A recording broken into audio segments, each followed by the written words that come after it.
Kenyan prisoners singing praises to God, a new global mission center, and church planting projects in Tanzania and Thailand. All that and much, much more coming up next right here on Global Mission Snapshots.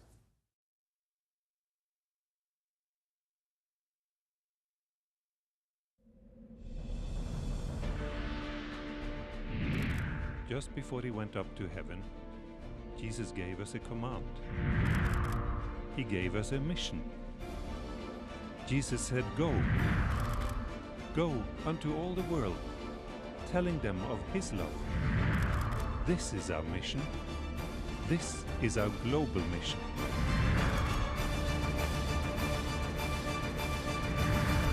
Hello, I'm Gary Krause and welcome to Global Mission Snapshots.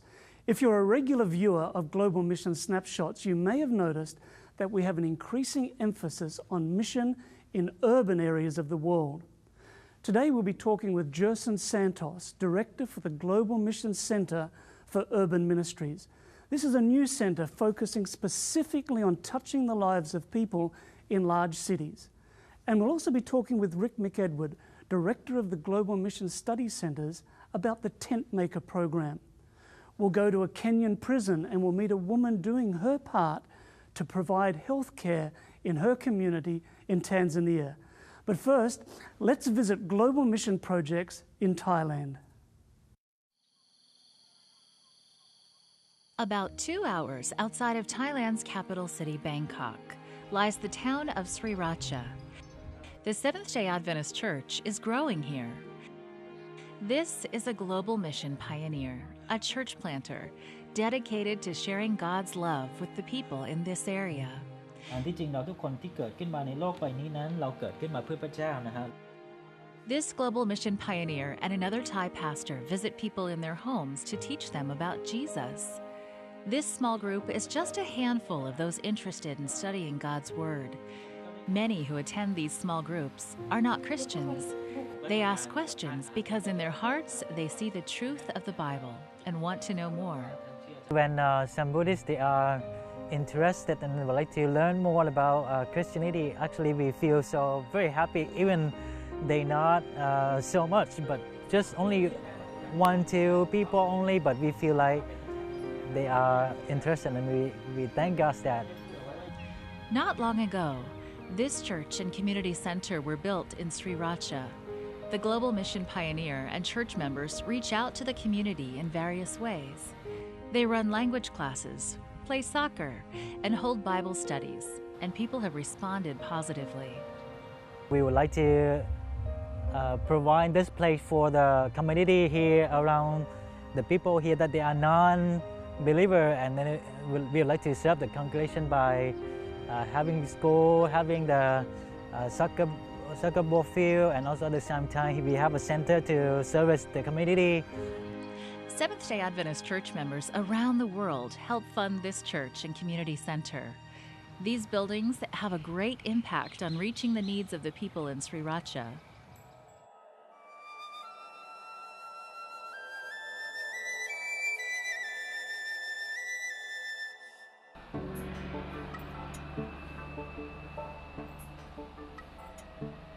Just a few hours from Sriracha, in the city of Ayutthaya, another recent project funded by your mission offerings actively works to reach the community. Ayutthaya is a city known for its ancient temples and vast history. Here, centuries ago, the Burmese armies destroyed this city, leaving behind remains of destruction. Now, the church here is growing. The project here is a church building. The church here is creating a foundation of members. On this Sabbath, the pastor leads in worship and the members take part in the service. It is a special Sabbath because on this day, they will participate in communion service. Members humbly wash one another's feet and pray together.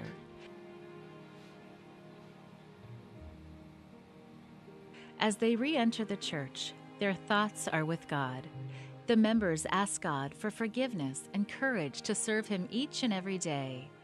They eat the bread and drink the juice that represents the body and the blood of Jesus. This congregation has a passion to serve God and share Him with others. This congregation would not have a place to worship if it was not for your faithful support of mission offerings. People all over Thailand are eager to learn about Jesus.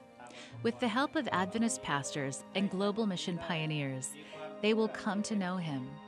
Please pray for these small projects located throughout Thailand, and thank you for your support of the mission of the Seventh-day Adventist Church through your 13th Sabbath offering.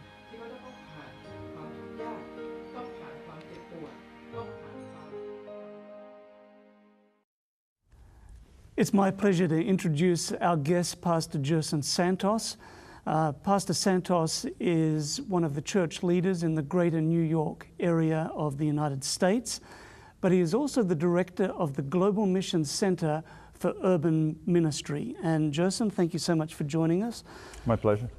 This is the newest Global Mission Center. We've had centers for Islam, for Buddhism, for Hinduism, for Judaism, for secular and postmodernism, but you are representing the newest center. Why do we need a center for urban ministry? Well, I believe the exact reason you just kind of stated, because you have so different kinds of specific study centers, specific ministries to reach those special groups, but most of them live in the cities.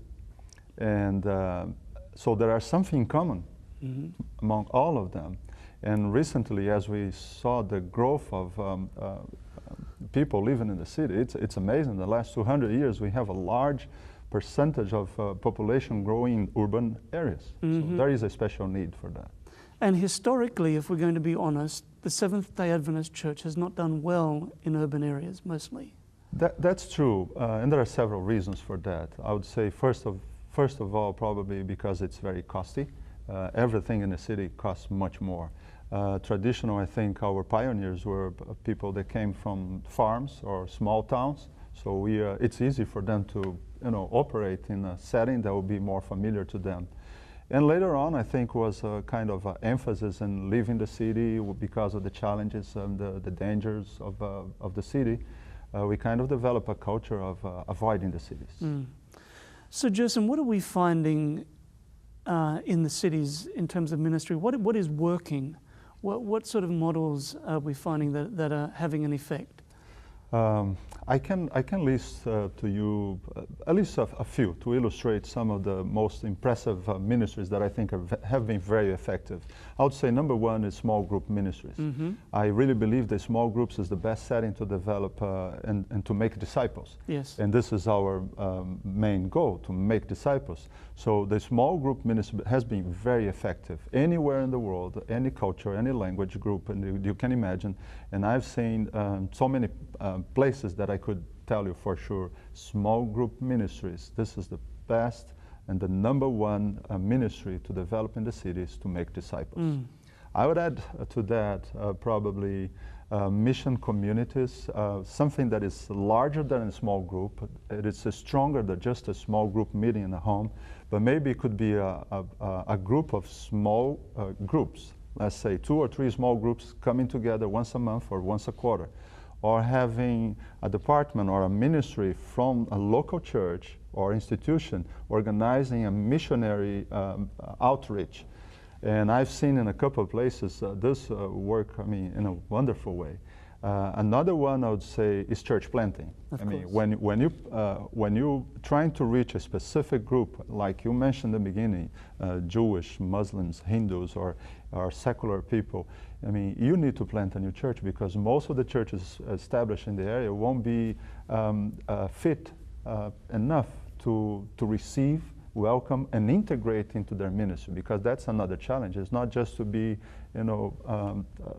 having a hospitality department in your church, very nice ushers, and people will feel comfortable. But if they don't feel they're part of the ministry, most of them will leave later on. So we need to find an open space for new leadership, and church planting does that. This is why it's proven church plant is the best methodology to expand God's kingdom. Yeah. I would add also to that lay leadership. We need to develop a new kind of approach to leadership. Pastors need to be more trainers than just pastoring the church, shepherds of the church. and to develop new leaders for these new churches that have been planted, because the church will never be able to fund and hire new pastors for a wave of new churches. If we really need to reach the world, if you want to do that, we're going to have to plant thousands of new churches, and we need lay leadership by vocational pastors, lay people that are really committed to the work and be trained to be leaders of these new congregations. And the last one I would mention is centers of influence. Definitely all our churches, schools, institutions, bookstores, I mean, even a house can become a center of influence in the community. Yeah, Ellen White had a vision for small centers of influence in every city. And she was talking about things like a cafe, a vegetarian restaurant, treatment rooms, simple health remedies, whatever it takes to connect with the community. Which brings me, Gerson, well, I'll take this opportunity to talk about this new magazine, literally off the presses last week, Mission 360. We have print copies of it, but mainly this is going to be digital, a digital magazine. You can get it for your Kindle, for your iPhone, for your iPad. You can view it online. The nice thing, Gerson, too, is that you'll read an article, and in the middle of the article you'll be able to press a button and play a video about, give you more information. And in this first edition there is an article on centers of influence and the opportunities for starting new centers that connect to the community in a holistic way to put Christ's method into practice. Gerson, as we look at the challenge of the cities, are you optimistic? Oh, I think naturally, this is part of my nature. I really see a lot of potential. I mean, you can focus on the problem, but I see a lot of opportunities in the city. I mean, you have so many people. I mean, the population in the large cities is booming. I mean, they are growing, though the large cities in the world are growing. And it's like Dave in the past. I mean, people could see the giant and say, he's too big, he's going to kill us. Right. But David saw and said, he's too big, I can't miss it. Yeah. I mean, it's a tremendous opportunity. In the cities, you have so many people.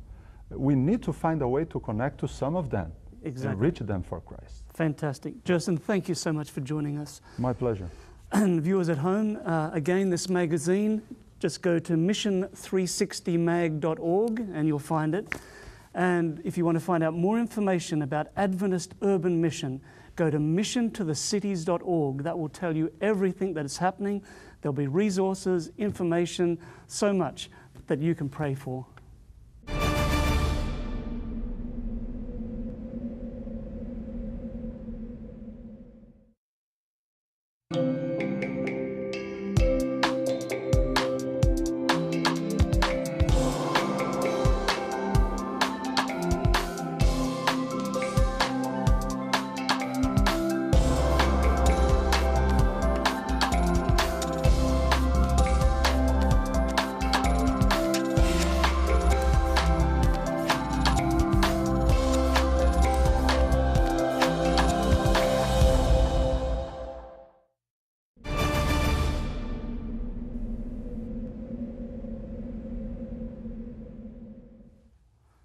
My guest is Dr. Rick McEdward, who is the director of the Global Mission Study Centers. Thank you for joining us, Rick. Happy to be here, Gary.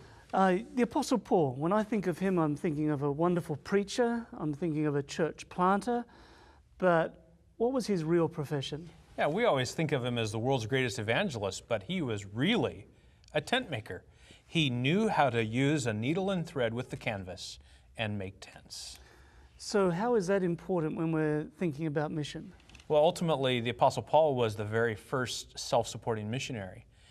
He didn't rely on somebody else to give him a salary. He made his own way, and he went from place to place, selling his canvas, selling the tents, finding others who had like profession, gathering them, etc. And so we see that he was willing to provide for his own needs while sharing the gospel. So when we look at the example of Paul, today, are there people following that tradition? Actually, in Christian circles, we call self-supporting missionaries, we call them tent makers. Not all self-supporting missionaries we would want to lump in that category, but those that use their profession to go to a country that may be of restricted access and thereby sharing a cautious Christian witness, or maybe even starting a house church or a church. Now, when you say a country of restricted access, what do you mean? Well, you know, we used to say that there are closed countries and open countries, but no country is closed to the Holy Spirit. So we refer them as restricted access because the government may not open up for missionaries to come and go, Right. but business people and teachers and others can easily access countries like that with jobs. So these are people who take the initiative to find a job in an area, run a business, teach, whatever, but their main goal is to be a witness. That's absolutely right.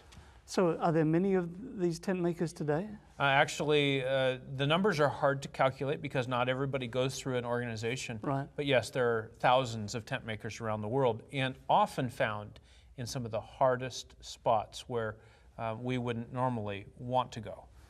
So can you give me an example of an Adventist tent maker?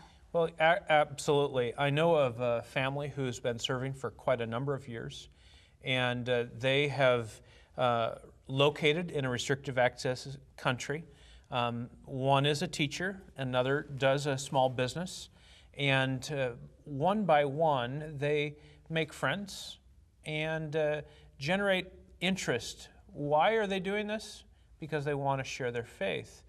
And a lot of people think that tent making means what we call tent faking.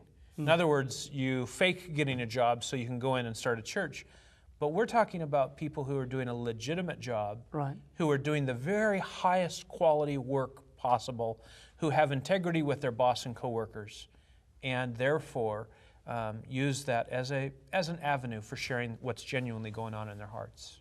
Now, how does the Adventist Church give support to people like this?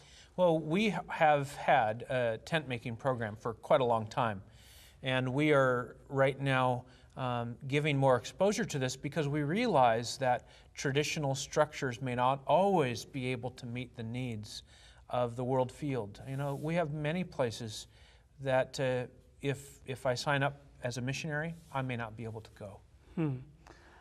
So if somebody is viewing this program and says, well, that might be something I might want to try, where do you start?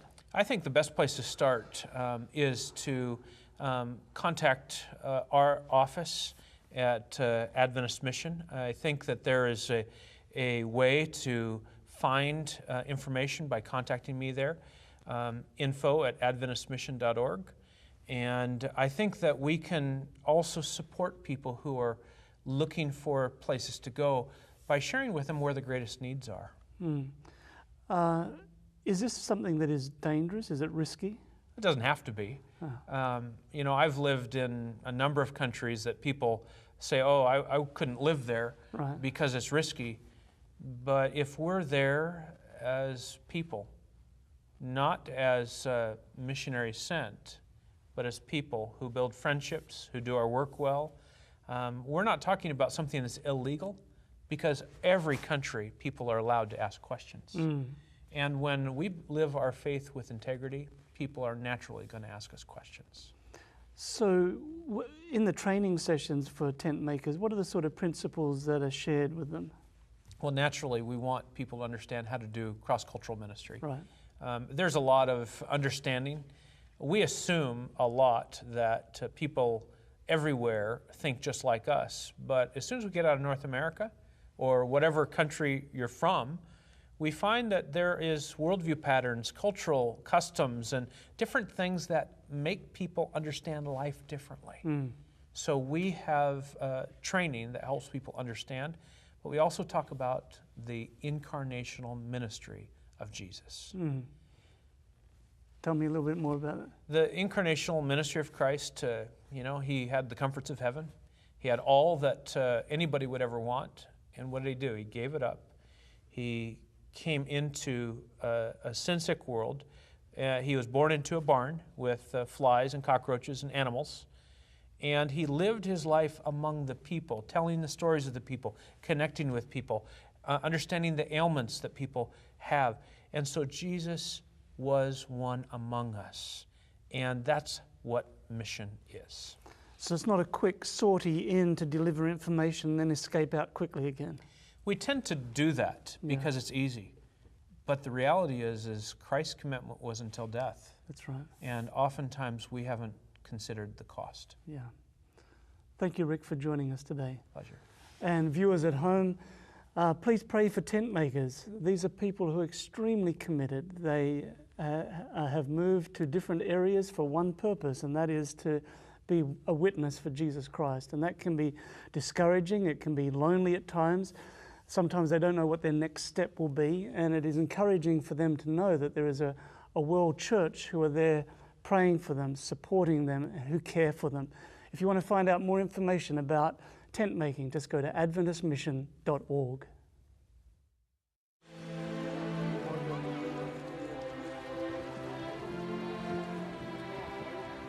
Off the Tanzanian shore of Lake Victoria lies the city of Mwanza. Nicknamed the Rock City, it is home to more than 30 growing Adventist churches. This growth happened at such a fast rate. Churches are being planted in communities throughout Mwanza and beyond. The members here are on fire for the Lord and the mission of the church.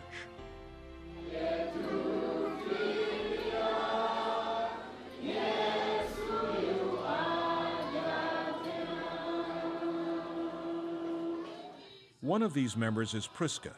She is dedicated to following God in any way He calls her.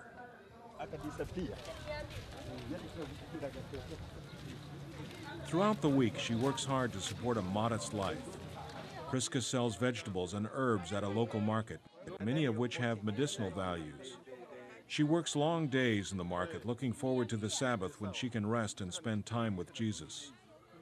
From her earnings, Priska keeps only what she needs to survive, and the rest is given to the church.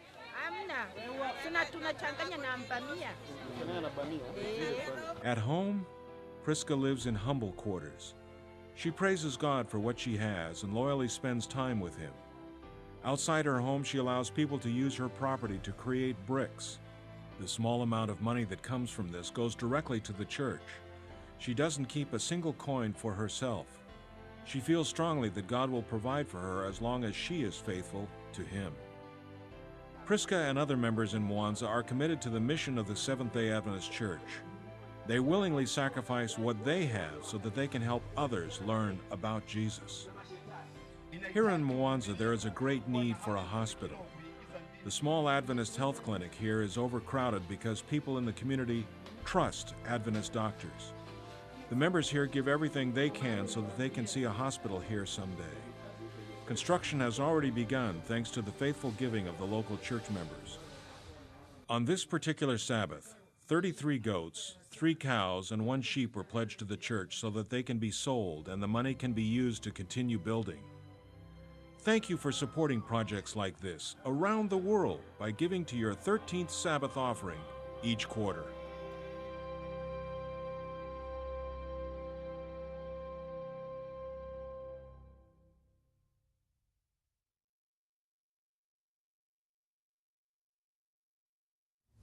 Global Mission pioneers are some of the most courageous people I know. Hundreds of pioneers are working around the world to start new congregations in new, unentered, often very difficult areas. If you'd like to learn more about Global Mission work, you need to receive our monthly newsletter packed with stories and information about pioneers around the world. Simply call us or visit our website and ask for Frontline Edition. Or if it's easier to remember, just ask for offer number 301. Please clearly state your name and mailing address and be sure to mention Frontline Edition or offer 301. Well, I hope you've been challenged and inspired by what you've seen here today. Please remember to pray for and support mission in your church. Thanks for joining us today. As we leave, I hope you're blessed as you listen to this prison choir in Kenya. Until next time, I'm Gary Krause, wishing you God's richest blessings, and I hope you can join us next time right here on Global Mission Snapshots.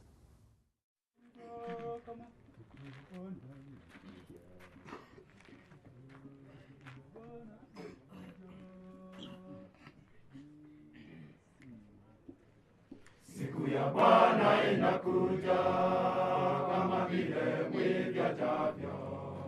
Siku atakaposema kuna amani na salama, hapo ndipo uharibifu